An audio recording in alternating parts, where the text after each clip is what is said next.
Viernes 24 de noviembre. Saludos, señoras, señores, bienvenidos un día más a este espacio, a esta revista de prensa. Vamos con nuestro habitual repaso a las informaciones que aparecen publicadas en la prensa de Córdoba, Diario Córdoba, Diario ABC, Diario El Día. Temas distintos en las portadas, temas interesantes todos ellos. Empezamos, como es habitual, por el Diario Córdoba, por el decano de la prensa local y provincial, que dedica, y lo tienen a 5 columnas, su titular de apertura, al casco histórico.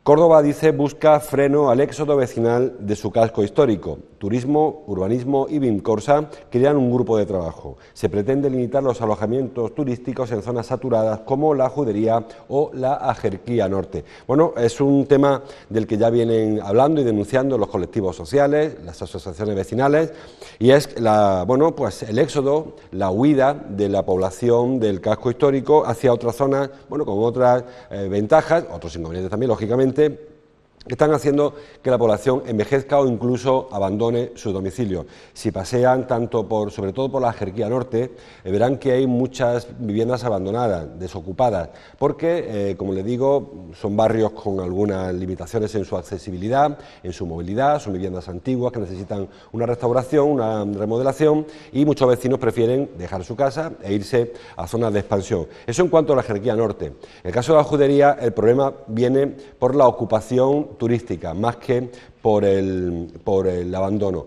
Se están transformando muchas antiguas casas en alojamientos turísticos, en apartamentos turísticos, y esto está haciendo que no exista una población estable permanente, lógicamente, que viene a pasar a Córdoba un fin de semana o una semana no se puede considerar vecino. De manera que son inmuebles donde ese calor de vecindad que durante mucho tiempo ha vivido en estos barrios, repito, Judería sobre todo, la Ajerquía Sur y la Ajerquía Norte, pues se está perdiendo.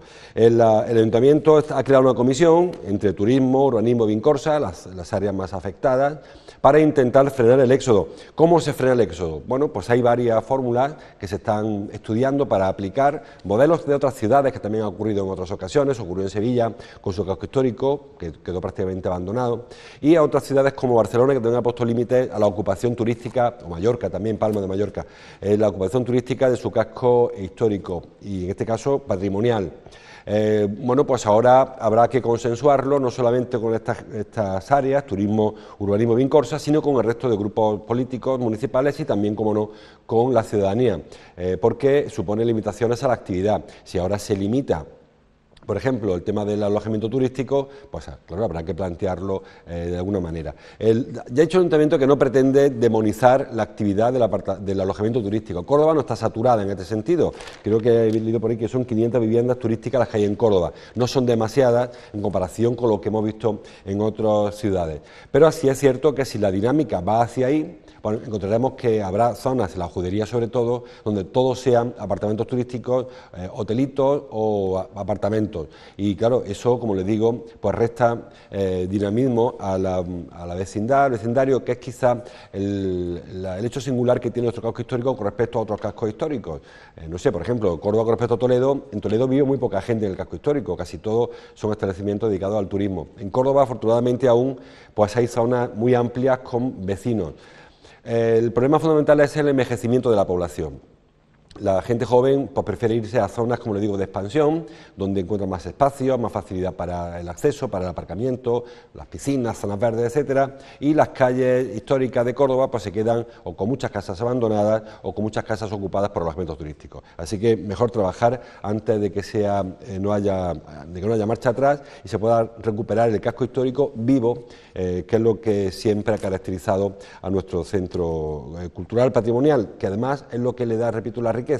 Hay otros centros que son ciudades de cartón piedra, ciudades que cierran a las 8 cuando acaba la actividad de las tiendas de souvenir y que desaparece pues, cualquier rastro de seres vivos deambulando por las calles. Hay que recuperar esa actividad y supongo yo que habrá medidas que se pueden implementar para evitar esa situación.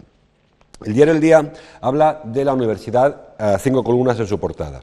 Titula La UCO, la Universidad de Córdoba. La UCO es la universidad pública más transparente de Andalucía. La institución cumple 26 de los 27 indicadores de la Fundación Compromiso. Únicamente, dice el diario El Día, infringe la publicación de las actas de sus consejos, algo que, bueno, yo no sé por qué no lo ha hecho también para cumplir los 27, porque eso quizá sea lo más fácil, publicar un acta es lo más sencillo a la hora de cumplir con esta transparencia. La máxima puntuación de España lo obtiene Cantabria, se ve que cumple la 27, y la segunda, en este sentido, o al menos en el paquete de la segunda, está Andalucía. La UCO siempre ha sido una universidad muy transparente. Es cierto que también depende mucho las dimensiones y la veteranía de los sistemas a la hora de la transparencia. ¿A qué me refiero? No es lo mismo ser transparente una población enorme como la Complutense o la Autónoma de Barcelona, o Granada o Salamanca, que una universidad más, bueno, media, no pequeñas, pero sí media, como es la de Córdoba, donde hay más facilidad a la hora de abrir las ventanas. Y en cuanto a la longevidad o la veteranía de la institución, no es que sea bueno o malo ser más antiguo o más joven, pero sí es cierto que las universidades más antiguas tienen procesos más antiguos, porque bueno, han ido heredando procedimientos. La de Córdoba es una universidad que es del siglo XX, finales, mediados, la década de los 70, 60, 70, 80, cuando se han ido implementando los estudios, y eso hace que se han podido incorporar grados ya que originariamente tenían estas características de transparencia. La transparencia es fundamental, sobre todo porque siempre se pone en duda, o alguien pone en duda, la eficacia de la inversión hacia la formación universitaria. ¿Cómo que hay cosas más importantes o más prioritarias? Creo que es importante, muy importante, que se sepa en qué se destina el dinero público, qué se hace en la universidad, qué hacen los departamentos, en qué se investiga, cuál es la actividad, cómo se componen, en definitiva, en qué se invierte el dinero de todos. Cuando no hay esa transparencia, pues bueno, como dice el otro, si alguien tapa las cosas porque algo teme, ¿no? Y quien algo teme, algo debe. Así que es fundamental que esta institución también está, al igual que el Ayuntamiento, la Diputación o la Junta, sean transparentes y cualquier ciudadano pueda acceder mediante la página web, que es lo más sencillo, a conocer pues las composiciones de los departamentos, los grupos de investigación, los fondos que reciben, a qué se destinan, en qué se pagan, en qué se invierten los fondos públicos. Muy interesante, y Córdoba sale bien parada. La Universidad de Córdoba, si recuerdan, aparece muy bien situada en casi todos los rankings. Prácticamente en cuanto a investigación estamos muy a la cabeza, muy arriba en el ranking nacional. En la primera de Andalucía y muy arriba en el resto. En calidad de la educación, de la formación, de la enseñanza, de la docencia, en definitiva, muy altos también. ¿Dónde flaquea un poco? Quizá el número de grados. Como les digo, no es una universidad de las mastodónticas, es de las medias, y también el número de alumnos, donde no puede competir, creo que tampoco pretende competir con Sevilla o con Málaga o con Granada, en Andalucía, o con Salamanca o la Complutense, o la de Barcelona o la de Valencia, por ejemplo, que son universidades mastodónticas. Córdoba andará en torno a los 20.000 alumnos, una cifra, bueno, más que considerable, pero está bastante lejos de las enormes universidades que hay en otras ciudades, provincias españolas. Creo que hay que estar orgullosos de la Universidad de Córdoba, como les digo, aparece alto en todos los rankings, y además con mucha capacidad, mucho recorrido, mucha capacidad de mejora, porque, como les digo, es una universidad muy comprometida, tanto con la investigación como con la docencia, como con la calidad. Y además todavía quedan pendientes algunos retos que, cuando se vayan completando, harán aún más que esa universidad pues sea interesante para estudiar, como ya lo es, y aparece en las universidades donde se recomienda por las empresas venir a cursar sus estudios. La foto, tanto del Córdoba como para el Día, es para una reunión, un congreso de cultura mozárabe que se está viviendo en Córdoba. Dice el diario Córdoba, sobre una foto de Sancha Moreno, que la tienen: Córdoba reivindica la cultura mozárabe, y en la foto vemos una celebración bajo el rito mozárabe en la iglesia, en la mezquita catedral. Dice: el primer Congreso Internacional sobre Cultura Mozárabe, que comenzó ayer en Córdoba, y ahonda la aportación de los cristianos que vivieron en Al-Ándalus. Ha congregado a más de 650 participantes, muchos de ellos de otras confesiones religiosas. En la fotografía vemos a Asenjo, al arzobispo de Sevilla, el que fuera obispo de Córdoba, recuerden, realizando la ofrenda del incienso anoche en la mezquita catedral. Como vemos también rito mozárabe en esta puesta en escena, si me permite la expresión. En el diario El Día, regreso a las raíces mozárabes, titula, una foto que firma Jordi Vidal. Un congreso bucea en la sociedad hispánica de la Edad Media. Y el diario ABC No trae ese asunto exactamente en la portada, pero es un tema que vamos a tocar de pasada también, porque también toca la época mozárabe casi, y la mezquita catedral. Titula La excavación de la segunda puerta de la catedral halla restos de un edificio del siglo VI, un siglo que sería, bueno, pues de la época de la presunta, de la supuesta Basílica de San Vicente. Empezamos por el Congreso.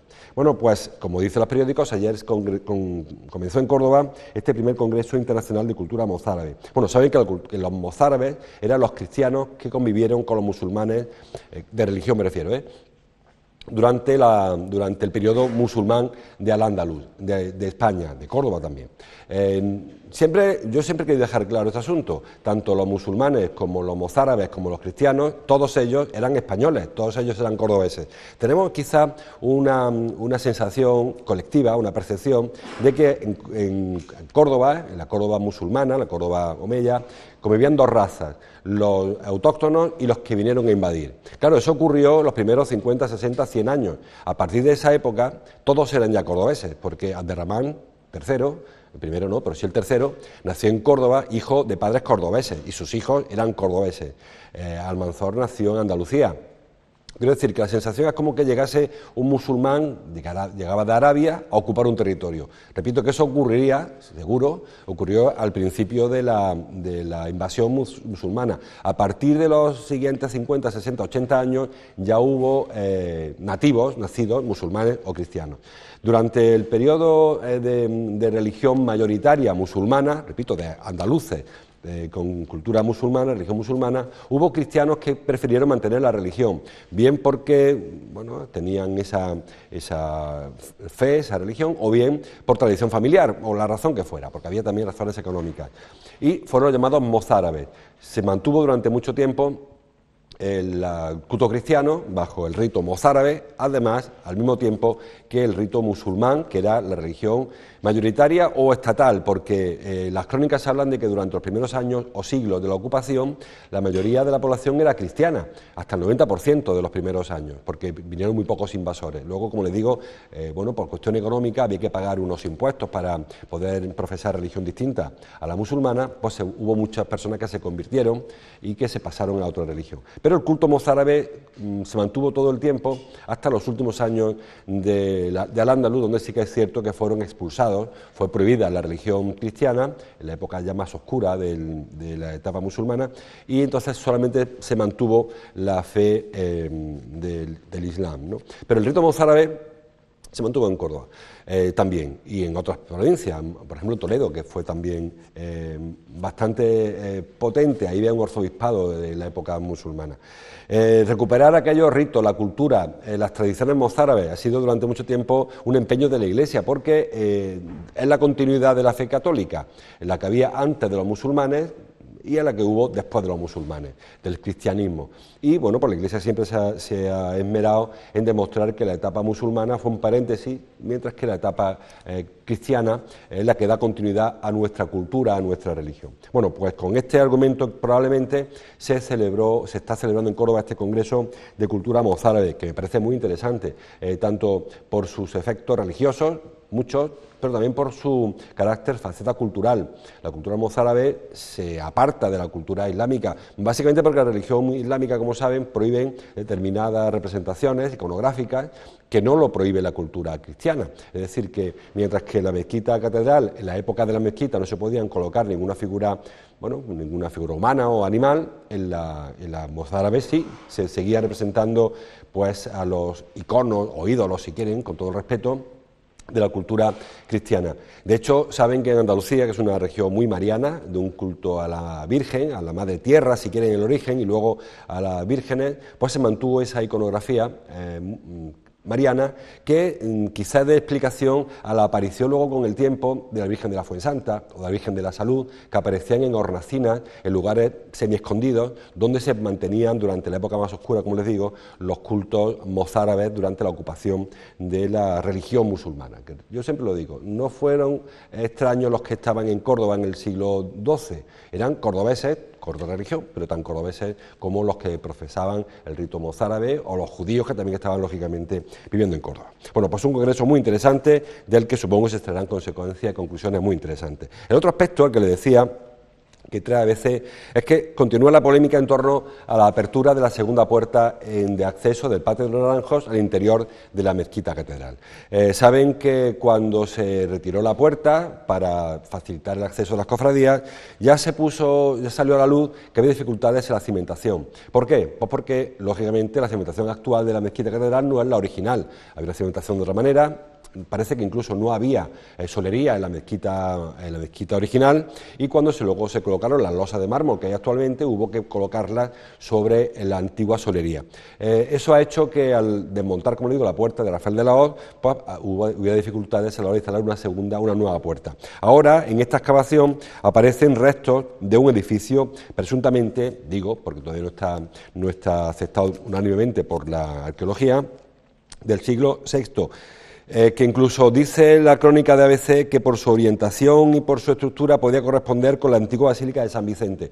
La Basílica de San Vicente es más una referencia documental que real en cuanto a los hallazgos. No ha aparecido gran cosa que pueda certificar que ahí hubo una basílica previa a la construcción de la mezquita, que también le digo, en el relato habitual de la Iglesia Católica, también intentan demostrar siempre que el cristianismo es la religión que ha habido en Andalucía siempre y que el Islam fue un paréntesis. ¿Cómo se demuestra esto? Pues demostrando que antes y después de la mezquita hubo allí rito católico. Repito, la Basílica de San Vicente no está del todo demostrado. Hay documentos que hablan de que había ya una iglesia de San Vicente cerca del río, pero no ha aparecido ningún hallazgo que lo certifique. Ahora, estos restos que aparecen en la cimentación de la segunda puerta podrían corresponder a la Basílica de San Vicente, que lleva tanto tiempo buscando el Cabildo Catedral o la iglesia de Córdoba.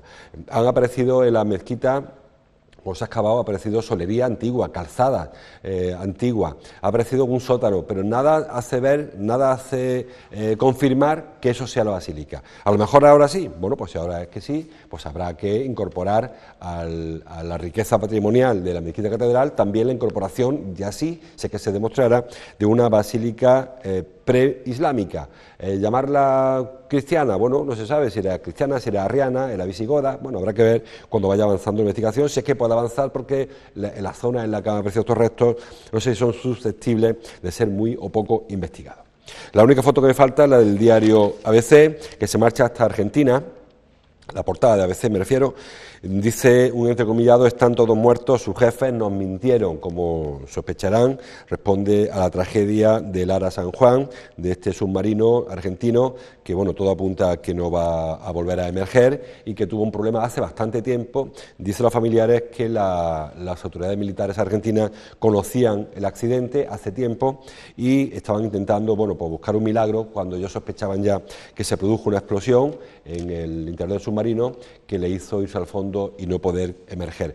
Ahora, bueno, pues se está intentando rescatar la nave y, si es posible, los tripulantes, los 44 tripulantes de este submarino, pero en la zona en la que se supone que está el submarino es una zona muy complicada, porque en el litoral argentino hay una franja, como ocurre en todos los litorales, de una profundidad media en torno a 200 metros, que es susceptible de ser rescatado. Se puede bajar con los batiscafos y con submarinos de auxilio, pero si se ha ido para allá unos pocos de kilómetros, muy poquitos, hacia el Atlántico, ya cae a la fosa atlántica, donde hay profundidad de hasta 1.000, 2.000, 3.000 metros. Y claro, sacar un submarino de 3.000 metros es prácticamente imposible con la tecnología actual, por presiones y por trabajar a esa profundidad. Así que si ha quedado, como le digo, en la plataforma litoral, 200, 300 metros de profundidad, se puede rescatar el barco y los cuerpos sin vida, lamentablemente, de sus 40 y tantos tripulantes, pero si ha caído un poco más para allá, pues pasará a engrosar la lista, larga por cierto, de submarinos hundidos en el fondo del, en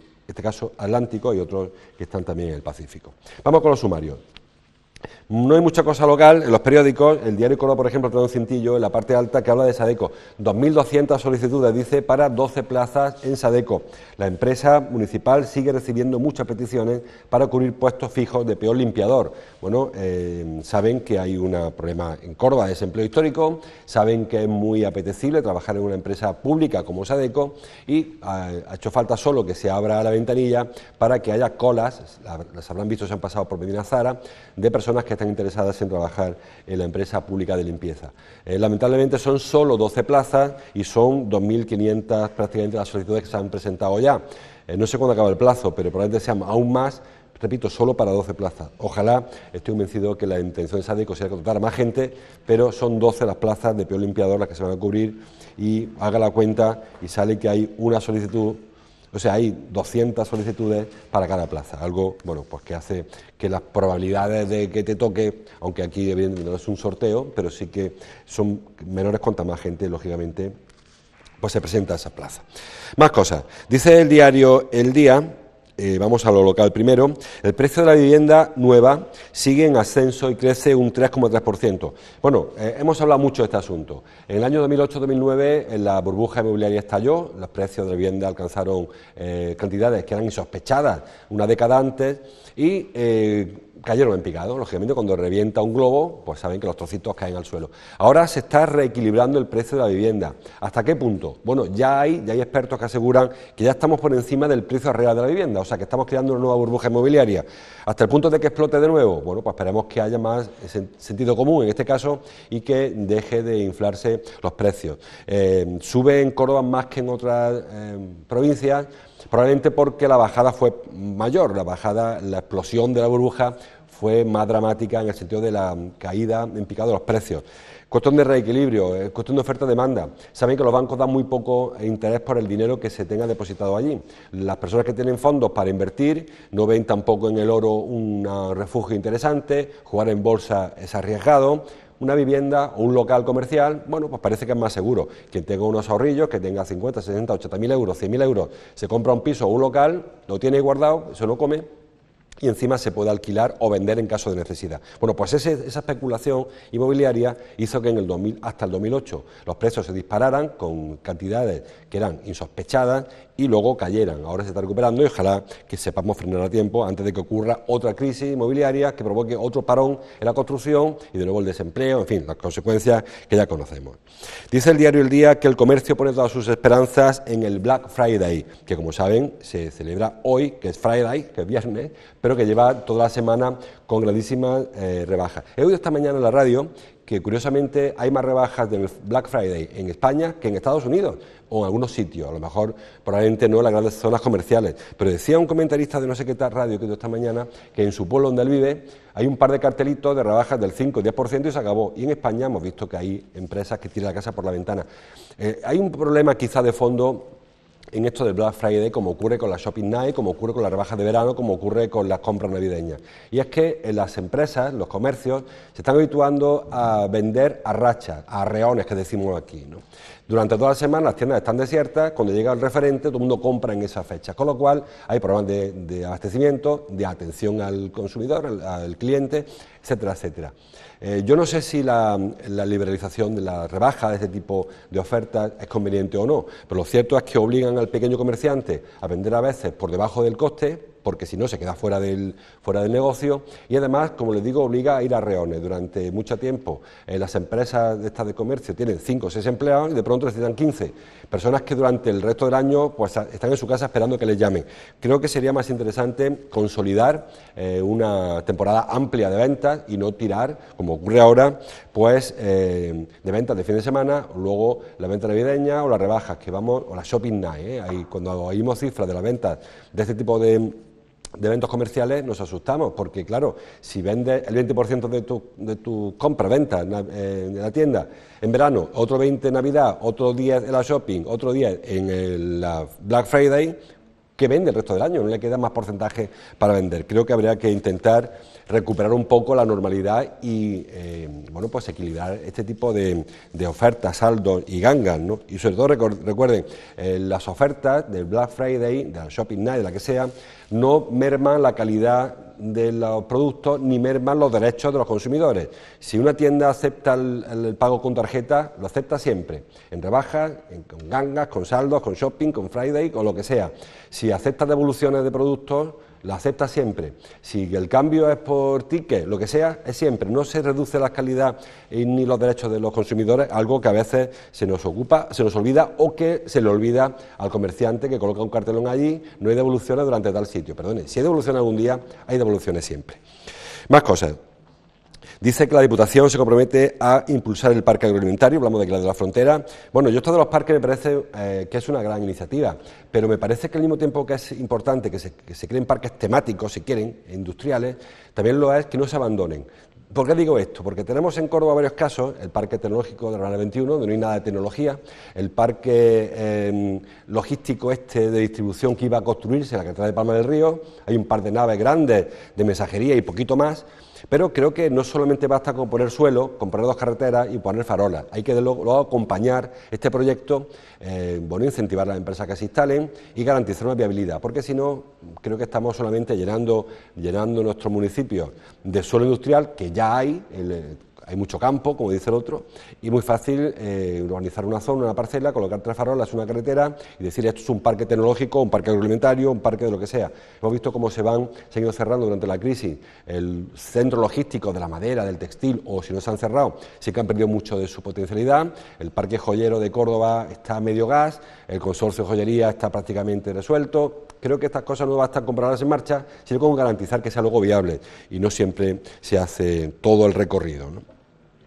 Más cosas de Córdoba, luego si da tiempo, que creo que no, ampliamos el campo. Foto para del campo en el diario El Día. Este hombre que vemos en la portada, vamos a ver, es el presidente de la Federación de Regantes y dice, ahí lo tienen, que hace falta más embalses y trasvases para paliar la sequía. Yo coincido en parte con este hombre, con Andrés del Campo. Pero me parece que al mismo tiempo que hace falta mejorar la cantidad de agua que se embalse, hace falta racionalizar el consumo.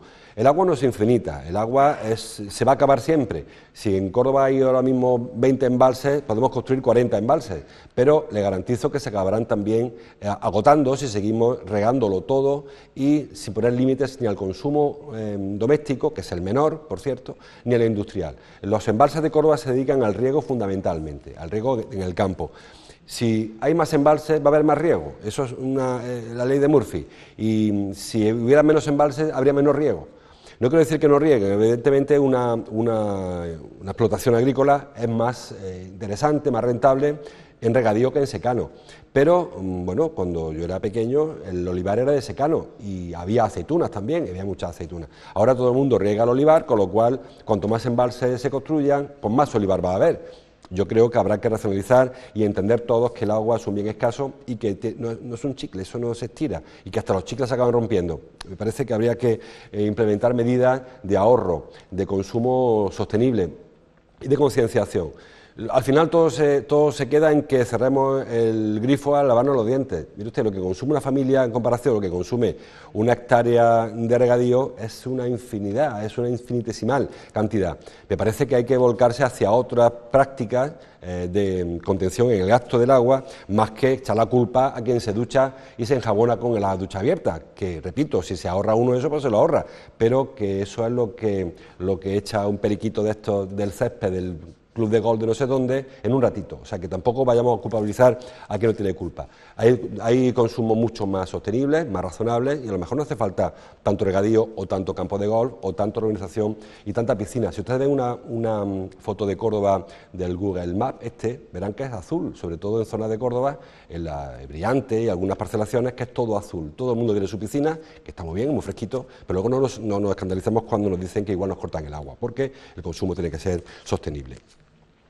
Detenido, dice el diario El Día, un estafador, presunto diría yo todavía, hasta que le condenen al hombre, que usó 15 identidades falsas para robar 700.000 euros. Bueno, ha ocurrido, la policía en Córdoba detuvo a este hombre, que parece que es rumano con nacionalidad italiana, y que le pillaron con un montón de carnet de identidad falsos, o documentos como se llamen en Italia, y pasaportes y tarjetas de conducir, y parece que con un montón de cartillas de bancos, que iba el hombre abriendo cuentas corrientes en muchos bancos y estafando. No sé qué se estafa, supongo yo que sería, abro la cuenta corriente, pido la tarjeta, saco lo que pueda, hasta que se den cuenta que no tengo un duro, y ahí cierro la cuenta. Bueno, pues así he conseguido estafar a entidades bancarias, creo, porque la información está un poco confusa todavía.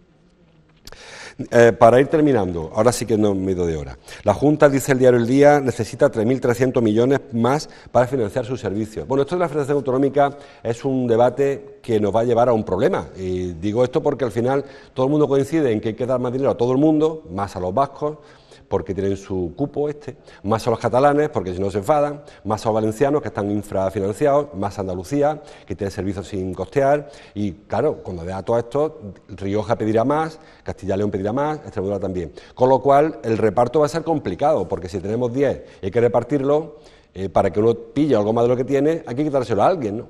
Parece que nadie quiere ceder y que la única solución es implementar el fondo, incrementar el fondo que destina el Estado a las autonomías. Pero claro, estamos en las mismas. Esto al final, si te saca de un bolsillo, te lo echas al otro, al final la cantidad es la misma. Lo que se pague para un sitio se deja de pagar para el otro.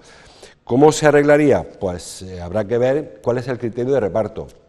Hay varios criterios. El que ahora mismo hay varios que se combinan. El de población, que beneficia a Andalucía. El del PIB, que beneficia a las regiones ricas. O sea, quien más aporta, más recibe. Beneficiaría a Cataluña, a Baleares y a Madrid. El criterio de la necesidad, de la convergencia. Quien más necesite, más recibe. Beneficiaría a Andalucía, Extremadura o Galicia. Se combinan todos esos criterios y se hace una especie de parámetro y un reparto. Nadie sale contento. El que recibe poco aportando mucho, vean qué ha pasado con los catalanes. El que recibe poco teniendo mucha gente no se conforma, que es lo que le pasa a Andalucía. O el que recibe poco teniendo muchas deficiencias, como es Extremadura, que piden un AVE hace poco a Madrid, se tardan 6 horas en llegar en tren desde Mérida a Madrid, pues piden también más dinero. Contentarnos a todos es complicado y nadie quiere abrir el melón, porque cuando se abre ese melón, cualquiera sabe qué habrá dentro de la caja. Bueno, y el ABC que se me ha quedado fuera de tal, muy rápidamente, habla del Black Friday también. El otro día decía por ahí no sé quién que hablaba muy poco inglés en los españoles. Bueno, pues ayer fue el Thanksgiving Day hoy el Black Friday, el lunes Cyber Monday, vamos aprendiendo a hablar inglés por lo que se ve. Habla también de política nacional, Sánchez que niega el apoyo a Ciudadanos, ya veremos qué ocurre cuando se abran las urnas, por ahora estamos en este juego preelectoral. Una foto para recordar que mañana se celebra el Día Mundial contra la Violencia de Género, que ayer sábado se han trasladado muchos de los actos a hoy viernes y el diario ABC pues habla de este asunto. Y el resto, bueno, la detención, no me salía, de Robinho, que fue un jugador del Madrid por una violación, 9 años le ha caído el hombre, y también habla de la manada, que está cuestionando la instrucción del caso. Esto de la manada, ¿están muy seguros que van a condenar a esta gente, a estos presuntos violadores sevillanos? Parece que hay indicios para quitarle la presunción, pero hay alguna estrategia procesal de la defensa que igual sorprende, porque hay un tema ahí con la culpa, con la responsabilidad, que veremos a ver cómo acaba este juicio, si no va a haber problemas, porque está la gente muy calentita como para que ahora apareciera, no a solución, parece que no va a haber solución, pero sí en cuanto a su responsabilidad y su culpabilidad, porque el derecho hay una responsabilidad penal que puede eximirse a partir de la culpa, o sea, la concepción de si ellos se pensaban o no culpables, que es un concepto casi más ético que jurídico, pero parece que la defensa va a ir hacia ahí. Esperemos que las cosas no se nos compliquen. Y ya está, también habla de regantes, como decía antes, los regantes ven próximo el nivel de emergencia en la cuenca del Guadalquivir. Bueno, decíamos antes, cuanto más agua haya, más se va a gastar, con lo cual no creo que la solución sea tener mucha más agua, sino tener mucho menos en qué gastar el agua, que creo que debe ser hacia allá donde camine la sociedad, pendiente además de que el cambio climático es una realidad, por mucho que lo niegue que lo niegue, y que no parece que vayamos a ir a mejor, quizá puntualmente sí, pero parece que ahora nos toca una etapa con problemas. Lo dejo aquí, nos vemos el lunes, le dejo ahora como cada mañana con Ángel Mellado con su Café Media. Hasta el lunes, gracias por su atención.